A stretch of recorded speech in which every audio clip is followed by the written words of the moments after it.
Welcome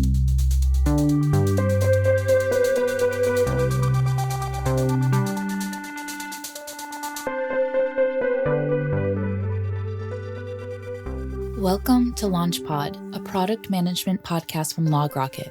Today, our guest is Michael Liss, Vice President of Product at the New York Post.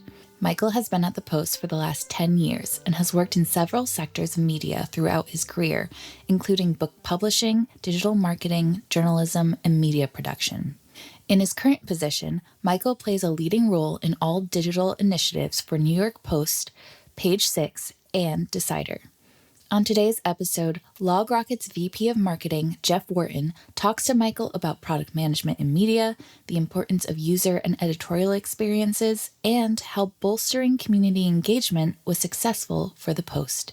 So, here it is, our conversation with Michael Liss. Hey, Michael. Stoked to have you on today, man. Thanks so much for joining. Thanks for having me. I'm looking forward to this. Yeah, it's gonna be a good time. I got a lot of questions I want to go through with you. But first of all, just a funny kind of coincidence, because you've been at the Post for quite a while now. 10 years. 10 years, geez.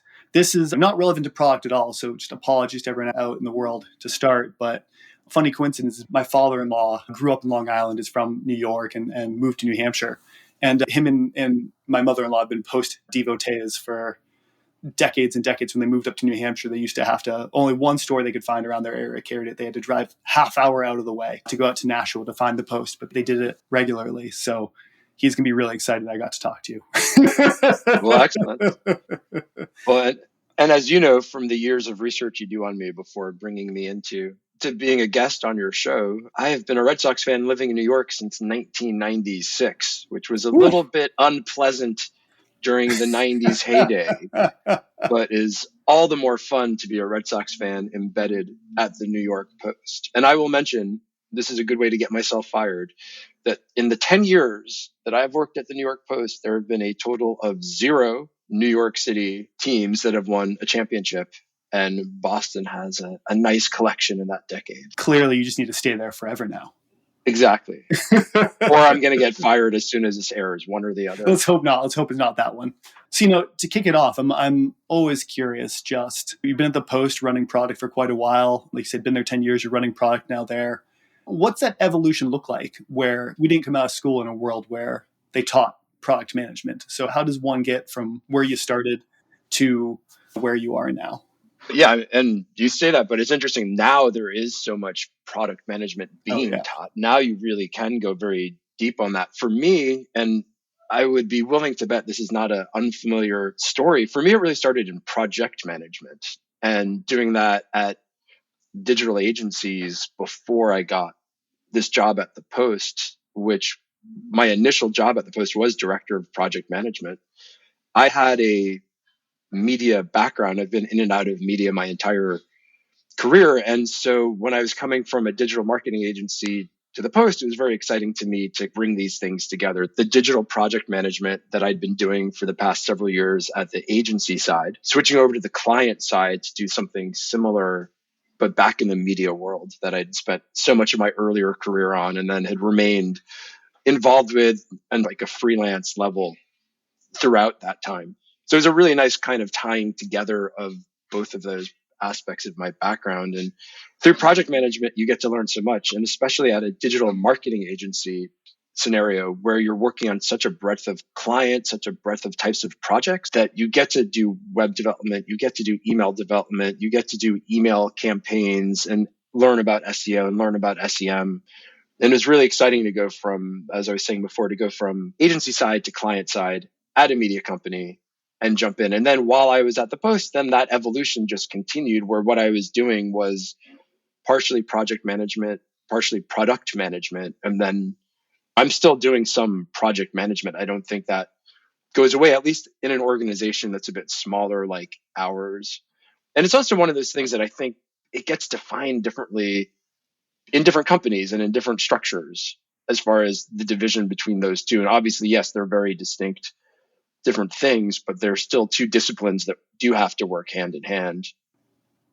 That's really a good point. Product in media is probably different than what a lot of people who've listened to the show or who are just in PM in general have thought of when you think of product, because it's not the same as running some kind of B2B tech or fintech or something like that. You have a lot of different areas that you have to work with, right? There's ad sales, there's actual editorial. I'm sure there's a lot of things I'm not thinking of. So what is that? I heard you talk about it's basically like playing tennis with 75 people hitting at you at once. So what does product look like in the media world? What does product look like at New York Post? And what does that mean for you? And what do you mean by how does the 75 balls come into play? That's when you start getting into prioritization and what have you. But to take the first part, for me, product in the media, you're right that there's a big distinction because we're not selling software. We're not selling services. We are obviously trying to get you buy certain things, but that's not our primary business model. That's not the primary thing you come to us for. You don't come to us for our website. You don't come to us for our app. Product for us, for me, is really the vessel, because the real product is the content. You're coming to us for the content, for the articles, for the journalism, for the opinion, for the sports coverage, for the video, whatever that might be for any given reader. But they're not coming to the website. They're not because they like the website itself or they like the app itself. So we're really like the vessel to get that across in the best possible way. And I do this guest lecture at the Columbia Publishing course every summer that's cheekily titled Digital Product, the Nexus of the Universe. And the reason I describe it as that is when I think of product in the media, I really think of it as where three things come together, where the editorial strategy and needs and storytelling, and to your point before, where the business goals and the business needs and strategy, and then where the user all come together in the middle. And that point to me is where the product itself. Operationally, I'm pretty familiar with how, again, in a B2B company or in a B2C company, they are understanding voice of customer and the business side. But how do you balance those three things at the Post or in a media company in general? How are you looking at editorial, business, the user, and understanding? I'm sure you have North Star goals across maybe several of those. How do you kind of balance and make sure they're all working in harmony? I think it's a deep challenge, especially balancing the user experience and the business side. For us on the product team, as much as our users are our readers, our users are also our newsroom, because we're the ones that are creating the tools that they're using to publish. And so as much as we need to be working for what the needs of our users are, we need to be working for what the needs of our editors and journalists are, and making sure they have the tools and that the tools are easy to use, that they have the variety of being able to tell the stories in the way that they're trying to tell them. And so much of our work is facing inward as much as it is also separately facing outward, the stuff that you as a reader might come and see. So that makes it an interesting dynamic as far as the amount of different things we're running around trying to do. You mentioned before the comment that I'd made on your own blog about it feeling like you're juggling 75 things, and it's like juggling chainsaws and bowling balls and things that are on fire, because you are getting requests from ad op side, from the affiliate and commercial revenue side, from your editorial team, and all of these other places all coming in at once and trying to figure out how to make that all work together. Unfortunately, one of the biggest challenges for us as a business, and when I say for us, there's many others that look like us in this regard, this isn't unique to us, is that there's going to always be an inherent tension between the advertising experience and the user experience. And that manifests itself in a couple of different ways. One is the way in which you as a user are experiencing the page and being interrupted or not being interrupted by ads in either a terrible experience or in a graceful, elegant experience that as a reader, you understand this is part of the deal and it's done in a way that it doesn't bother you. That's the above the surface way. And there's a tension there, of course, but there's also a big tension what's going on under the surface. All of the site performance and page speed and Google Core Web Vitals. And I realize I'm getting a little deep into the media weeds, and you can pull me back if you need to. But all the things that mean the page is going to load, or it's not going to load, or it's going to take a really time to load, or that video is never going to start, or the page is going to crash and refresh. And a lot of that is happening just because there's so much going on underneath the hood all at once. And advertising plays a huge part of that. Other things do too, generating the content itself, your own analytics, and all of these other things. It just means that you end up with a very challenging path to walk to ensure that the user experience is not just satisfactory, but also delightful, because that's our job as product people, is to delight our users. Sometimes you'll settle for just working, to be honest. But while you're still also getting all the business goals that you need to make in a very challenging environment right now. Page views are down. Advertising revenue is down. Referral traffic is down. And so you need to marry all of these things together. And I think that is one of the biggest challenges that we have. And I say we as the New York Post, I also say we as an industry. As you're talking through that, kind of a light bulb went off in my head for maybe 2 light bulbs. I'm not quite juggling 75 tennis balls. I'm not playing tennis with 75 people right now. But 2 things struck me as you were going through that right there. One is I've spent the past several weeks at a couple of trade shows for LogRocket, at specifically several e-commerce trade shows, most recently one called Shop Talk. It's out in Vegas, like 10,000 people. It's a huge e-commerce conference. And talking to hundreds of people, I was there. As you were just going through what you're talking about, Google Web Vitals and site performance and making sure the experience loads, I couldn't help but notice the parallel between what you care about in media and what the people who are running these large e-commerce sites care about there. You need the experience to be good, but you care about referrer traffic. You care about where your traffic's coming from. Is Google sending you traffic? And part of that is those lighthouse scores and performance. So that was an interesting thing I never thought of. I came in thinking media is so completely different from several other industries. And this is why I love doing this. It's great to find these parallels and see that there's so much more overlap than expected. But also, people who listen to podcasts, several people probably know, we also run a fairly large media organization ourselves here. Not quite on the Post level, unfortunately, but I think last I checked, our blogs combined get 5 or 6 million page views a month. So we have a team dedicated towards those exact same things you just talked about. Does the site load quickly? Where's our referrer traffic coming from? Yeah, and those are some of the specifics, right? But then also just fundamentally, it's all the same thing. You've got different user cohorts that represent different personas trying to do different actions. And you as a business are trying to make it as easy as possible for them to convert on those actions. And maybe that's, I want somebody to come in, find the thing they want to purchase and purchase it. Maybe it's, I want somebody to come in and read an article and read one more article before they go. It's still user journeys. It's still next best action. It's still intent. It's still personas. So even if what you were talking about on that ground level is different, one level above it, it's very similar. Right. It's as I've gone through this kind of journey of the past 20 years of working in the industry, you learn as you get older and you take on more and more. You learn executive roles are all about people. That was one of the big ones. You go and think you're going to run marketing and do marketing. Ends up being you manage a lot of marketers, but it's people. Everything is people in the world, it turns out. Same with product. You can be in e-commerce and media and you're thinking about the same things. It's just interesting to see those base levels. But you brought up also the friction between the user experience and the advertiser kind of goals. You would think, right, in a perfect world, the advertisers would want just 100% because that you could, or the business might because you could sell more ads. We run into the same thing on our publications where, I remember specifically a board meeting where we had one of our growth leaders and he was talking through the plan, and one of our board members brought up, that's great that you might short-term get some more leads from this, but have you thought about the long-term implication of people trusting you or not trusting you as much, or what this means to the brand? You can't ruin that. How does the Post think about that? How do you think about that user experience? And is it by gut? Do you have ways to actually measure it, or is it in between?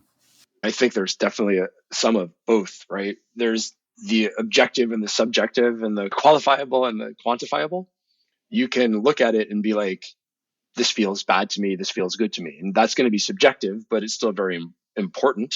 And that by nature is going to look different for different people. You could make an argument that users are used to a certain type of ad experience, and that even if it's not the least interruptive, most beautiful version of it, that there might still be an acceptance for it. You could make a counter argument that you need to still do something differently there. I'm not speaking about my own pages right now. I'm just talking about in general, right?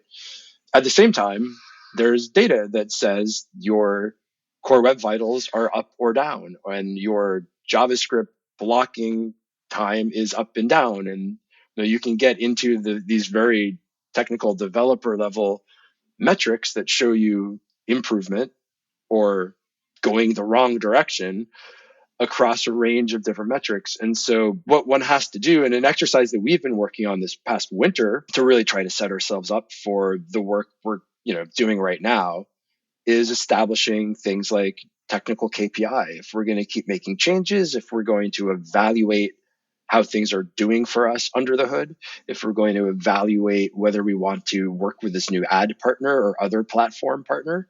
Because again, it's not only the ads by any means that are, you mentioned affiliate revenue, the amount of JavaScript that you end up adding to your page to work with some of those vendors is also problematic. So by creating certain technical KPI and then creating a performance budget saying, this is what we consider to be acceptable, and this is what we consider to be good, and this is what we consider to be bad, you can run those tests and you can keep tracking that data.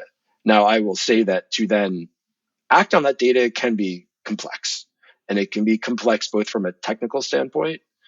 It can also be complex from a business standpoint. Some of those things are things you do need to have, or some of those things are things that it will become very challenging to prove out. We know that we're doing this, whatever this might be, has a predictive outcome of doing this for our business, but a negative impact of having this effect amongst our technical KPI. It's not always easy to make that final decision of which side of that you're going to lean on, right?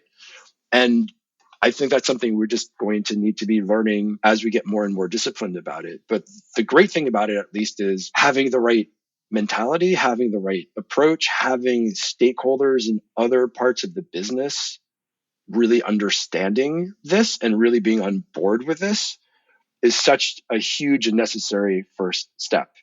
And from there, though, it's a lot of testing and it's a lot of proving out. And one of the things that our data team did in working with a consultant that we just went through a project with is trying to come up with the actual user correlation, right? You've got technical KPI, you've got behavioral KPI. Can you correlate the ways in which those affect each other? So you can say, we see that this particular metric, it being bad or good, seems to really impact engagement. This particular metric, being bad or good, seems to have less of an effect. Which ones to focus on? It sounds very easy to just say all of that. It's really challenging and difficult and a lot of hard work to actually put that into practice and really improve from it. But that's really the very long answer and a little bit technical answer to your question. That's fair. Sometimes it gets technical, right? When you're running a web application, whether it be media or e-commerce or a mobile app, this is one thing that we have stood by at LogRocket. A primary thesis of ours was the user experience and the technical end cannot be divorced from each other. You can't have one without the other. It's inevitable that in many cases, they're going to play into each other. And the more realistic we are about that, and the more we can understand both, the better off we're going to be. So it's interesting to hear that you're looking at both those because you don't always hear that. But it makes sense. And for us and other media companies, what's fascinating is you can run all of these tests across, whether it's Speed Curve or whatever tool you might be using. You mentioned Lighthouse, which obviously we look at as well. Running all of these things with all of the third-party stuff blocked versus running with it on. So you can see what is your own first-party stuff that's causing this. By stuff is a technical term. I told you we were getting technical. By stuff, like in this case, code, versus all of the third-party JavaScript and tags and the other weight that you're adding there. And to be clear, you need to be working on both sides of that. It's not, you can't just say, well, JavaScript, third-party is what's making this a hornet's nest. There's so much first-party code work that you really can refactor and optimize. And that's the stuff you can do yourself. The third-party stuff can be trickier because either there's a business decision there, or you need to go back to that third party and work with them to see how they can improve things or to see how you can implement them better. So sometimes with third parties, it's something you can do yourself because you can optimize the way it is on your page. Sometimes you need to work with them and they're willing to do that. Sometimes it's a little more complicated and them being willing to do it. And sometimes you have to make a business decision. But I will say that like one could make an argument that a lot of Google's core web vitals are to serve Google. And that doesn't always match with serving the business or the user, even if Google's intent is to do it that way. But because we're all serving Google in this, because they're the ones that have made this, we're saying these are the ones that matter. These are the metrics that matter, according to Google. The ecosystem understands this. The people that are working with publishers from the various platforms, which includes ad tech and non-ad tech, understand this. And for me as a product person, first of all, half the time or whatever percentage of the time, they're already aware of this. I don't need to socialize this idea. I don't need to sell it to them. Sometimes they're very proactively working on this stuff themselves because it doesn't just affect the New York Post. It affects all of their clients. It affects their own success and their own health. And so there is that sense that the rising tide is going to raise all ships in this, that we are all in this together, and that it really is incumbent on all of these other platforms to be helping here. So when it comes down to it, we've talked about your serving ads and users and readers and editorial. Let's say you run into a situation where something is going to help the business side, but it's going to cost the user experience. Do you have a concept of kind of one primary North Star metric that you look at to guide, oh, well, we're going to do this because it's better for this? Or is there a formula there? Or what does success look like in the New York Post for you? I think from a data point, success is going to look like having healthy revenue, healthy engagement, and being within our performance budget for our technical KPI.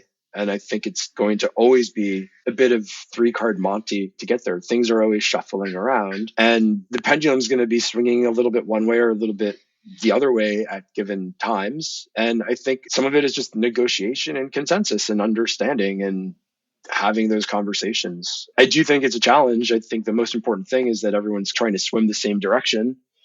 And then from there, there's going to be always anywhere differences of opinion and trying to figure out what one actually needs to do and trying to just find what that balance can be in and can you do it in the best possible way.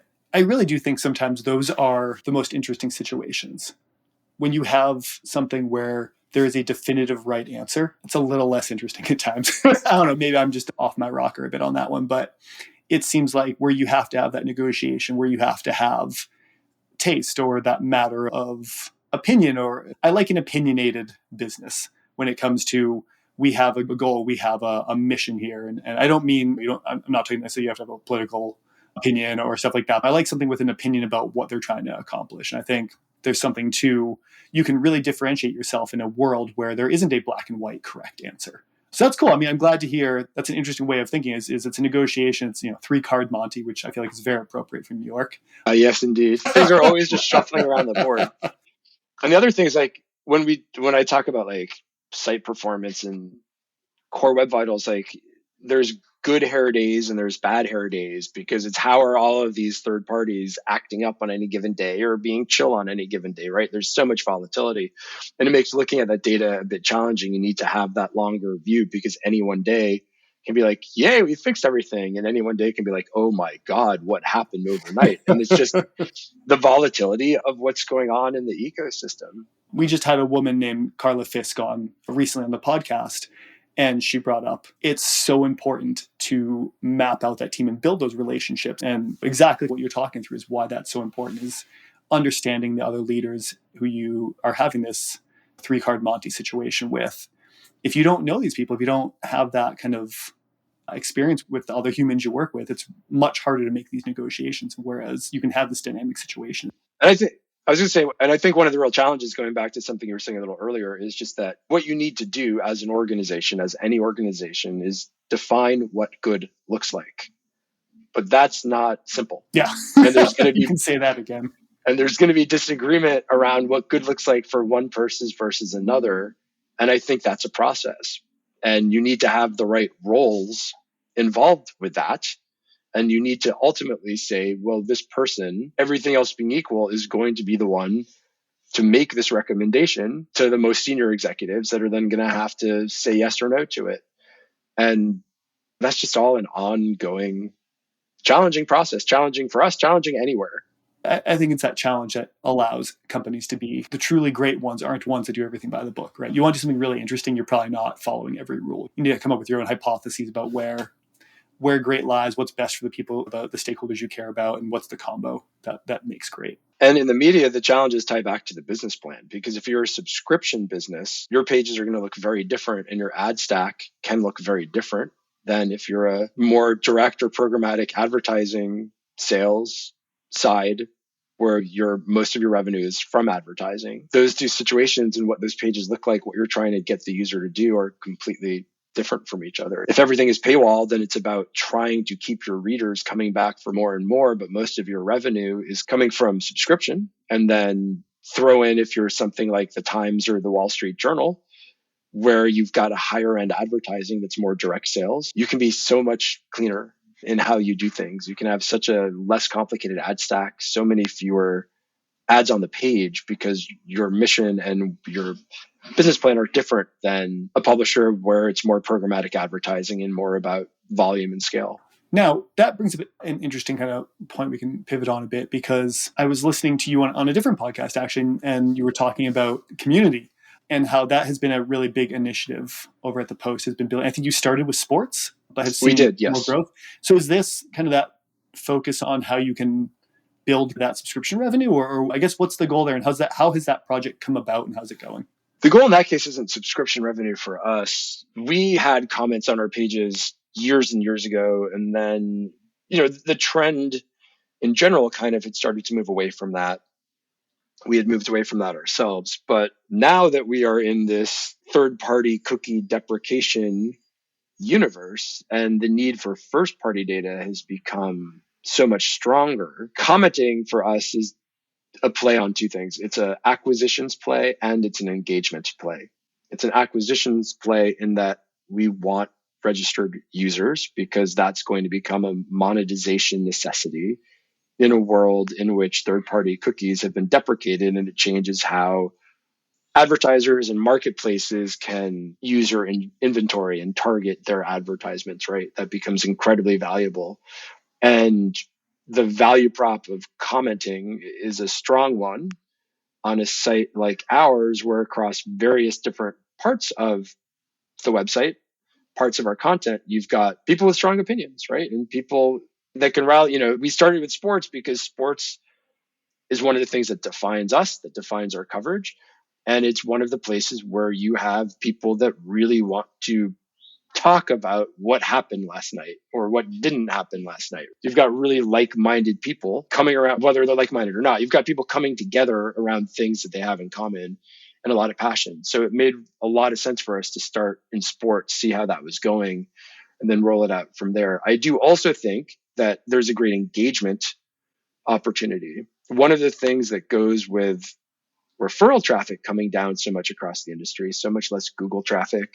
And that was even before we got into what Google's doing with AI and what that could mean for where it does go, which is for closer and closer to zero. And before Facebook effectively got out of the news business, we need to have more direct relationship with our readers and more direct engagement and get more and more out of the direct audience, the people that are coming to us by choice and because they spend time with us directly, right? And having a robust community of commenters is a great way to do that, because they are coming and they're engaging with you more than just reading a story. So they could be coming back because they want to have that engagement across a breadth of stories. They could be coming back because they want to continue in the conversation that they've started on a given story. It can really be driving people back more. So I do think that's also a really important part of this. And one of the things that I'm hoping we do as we're doing our strategy planning into our next fiscal year is I would really like to leverage the commenting community even more for engagement across the site than I think we're doing right now. I think we have a nice opportunity there. So that's where community fits into play. We really need a value prop to give our users to have registered, known users that we can associate an email address with. And we need to continue to have deeper direct engagement, and a community can really help solve for both of those, or help contribute to success for both of those. Right. And sports seems like a great way to start there, because everyone has an opinion there. So to keep on how the website has adapted and progressed, at one point you talked about this idea of driving engagement by changing how the website actually looks and what's featured. And I think it was something about going from featured articles to top articles and highlighting them more at the top of the page. So we made a big change on the website to have a far more robust, more curated, deeper homepage on the website. Whereas previously on the website, it was like, here's 11 top stories. And then you get into section by section furniture. Here's the most recent sports, the most recent Metro, most recent opinion. But the real curation was just those top stories. Now we have a much deeper, more modular homepage of the website, which features a lot more content that's put there in a lot of different ways. And some of that kind of, in any type of curation, things stay in place for a while, right? You don't just have an article up for 5 minutes and then it's gone for the most part. But in the app, what we had was going from the top 11 stories at the time and then into just the reverse chronology of here's all the last stories we published in order of recency, not by section or topic or what have you. Our app is, as would make sense, very sticky in that these are the users that said, I want to take the trouble to download the New York Post, put it on my home screen, and keep coming. And so the people that are in there, while it's a small segment compared to our web traffic, it's an incredibly deeply dedicated, engaged audience. So now we had this challenge of we've got an entirely new homepage on the website. And some of that is going to be stuff that's not quite updated as frequently as what we had before, which was you get past this 11 and it's the newest. If things are going to be in place a bit longer throughout the day, and you're going to have to work a little harder to find what's different, what's not different, how is that going to play versus the experience that they were used to, which is newest story. And so what we did was we launched 2 tabs. We had what we call top stories, which is exactly how the homepage is curated for the website. And then we kept a latest stories, which was just here's the reverse cron. If you just want to see what's new, as opposed to be guided, then you can do that, which is to say, if you want what was pretty close to the old experience, you can do that because we were really worried. It's really important for us for many reasons to be providing this top stories mirror of the homepage in the app. Of course, that's a necessity. But is that going to risk how users consume things if they're finding it harder to find what story might have moved or changed within a much longer curation section? And so we just separated those out into 2 different tabs. And what we found out pretty quickly is that everyone's just rolling with the new.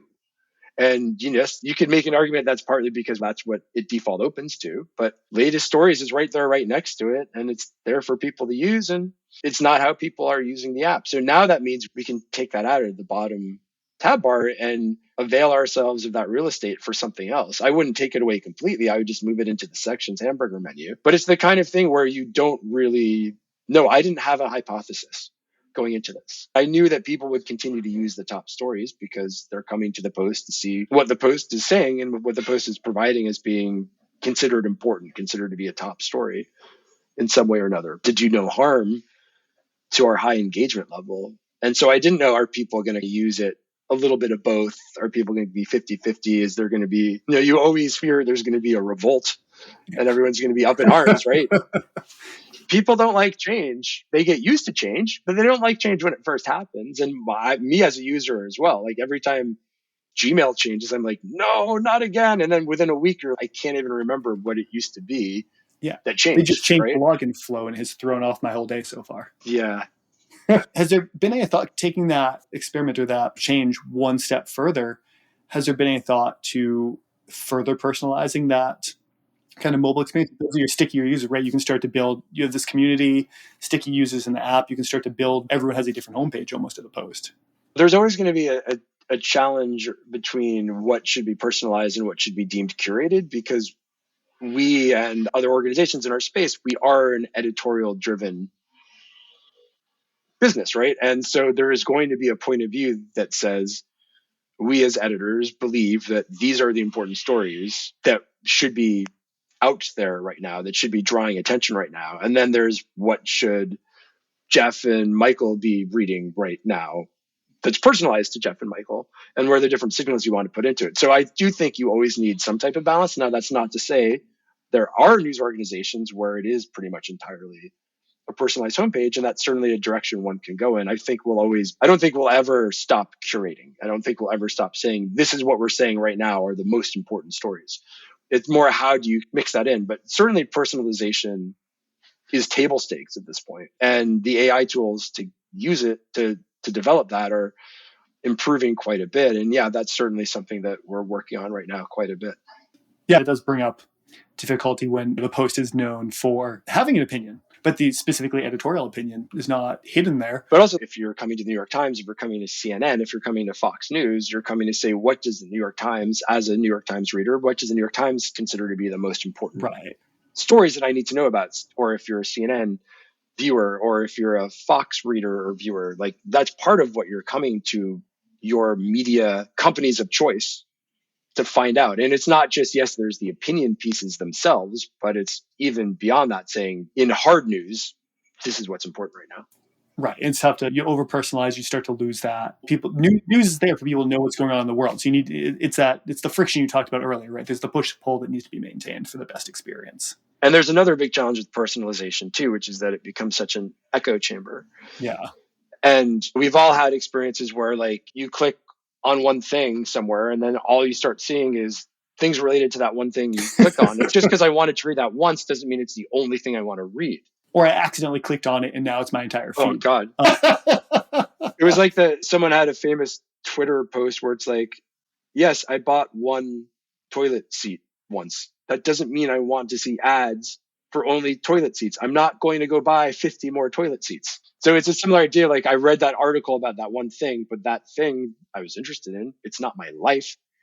And I now completed my interest in it. Exactly. So there's the echo chamber, there's the kind of downward spiral of that, but there's also another important aspect to this. And this is something we were actually talking about this week. And that goes back to delight and discovery. If you're only getting something that we already know you're reading about, then that limits the ability for delight and discovery. So the real challenge to me is, how do you layer those two things in together and still leave room for the delight and the discovery, and not just, we are only going to serve you something about X.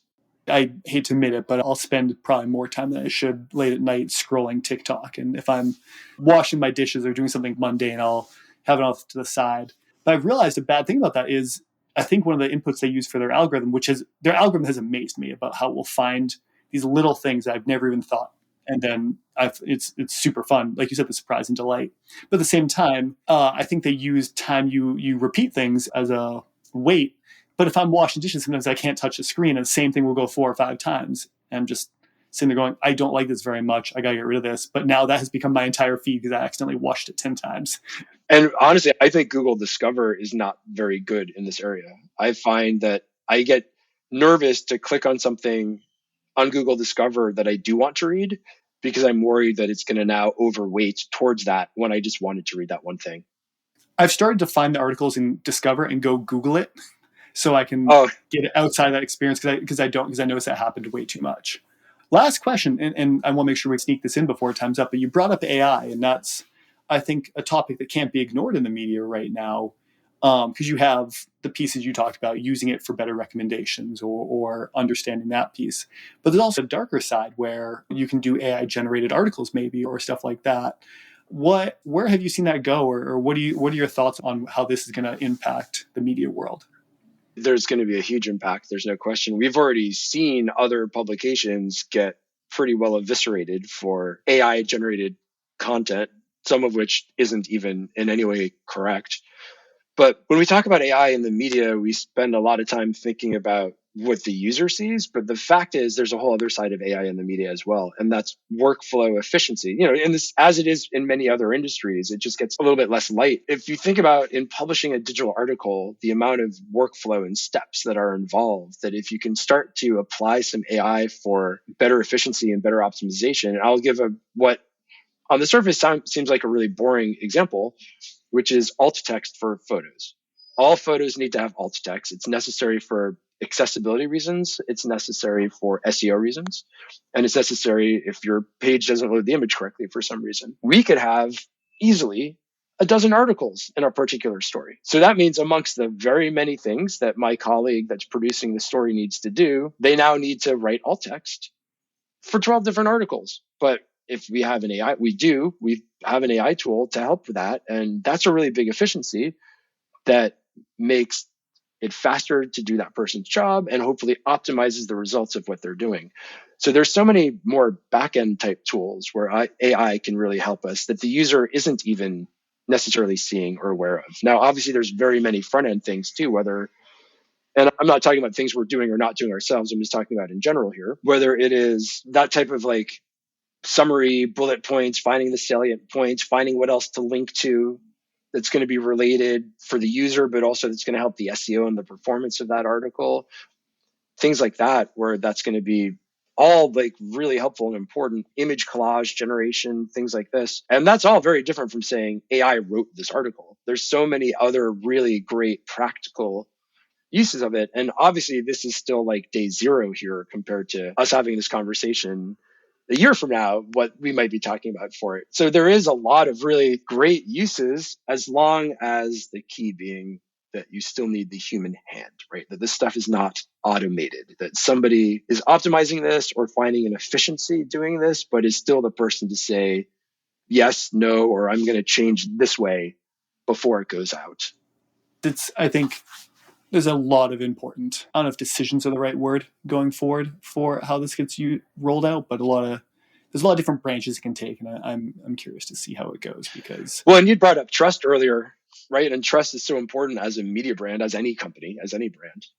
And so it comes down to what's the user expectation. One of the publications I was referring to, one of the reasons they got in trouble because they had AI articles that had a byline, and that byline had a biography and had a photo. So how would the user have reacted to that same story if it was just disclosed AI was used to generate this content versus we're creating a fake human being and therefore actually lying to our user about the provenance of the story? I don't think we know that the second part of that is bad, right? I don't think we really know yet how the user is going to react to the first part of that. If you're transparent, is that going to be deemed good, bad, or indifferent? And it's going to be one thing if you're talking about, it's going to really come down to what, like you could use AI to say, this is what happened in the game last night, or this is what the stock quarterly report, these are the salient points from it, or there was a town meeting in my city yesterday, and these are the things that they discussed up on the dais, right? There's lots of things you can do that are perfectly seemingly fine uses of it. But is the user going to find that creepy? Are they going to find trust in that or what? It seems like so many innovations, right? There's gray area and there's how you use it. And like you said, it's one thing there's a lot of opportunities to open up, like you said, data that might not otherwise go report on. You could report on every school committee meeting in every town, in every state if you wanted, and have that available much more easily. That'd probably be a positive. You can't just make a person up, though, and have it write a whole opinion piece and stuff like that. So there's two very wide instances there, but that's black and white. That's gray area. Michael, it was great to have you on, man. I really appreciate you taking the time. Always appreciate meeting a fellow Red Sox fan. So go Red Sox. Keep it strong down in New York. Not so much this year, but we'll do our best. Yeah. We had a lot of good years. We do a couple bad ones. Yeah, no, I really appreciate it. It was a lot of fun.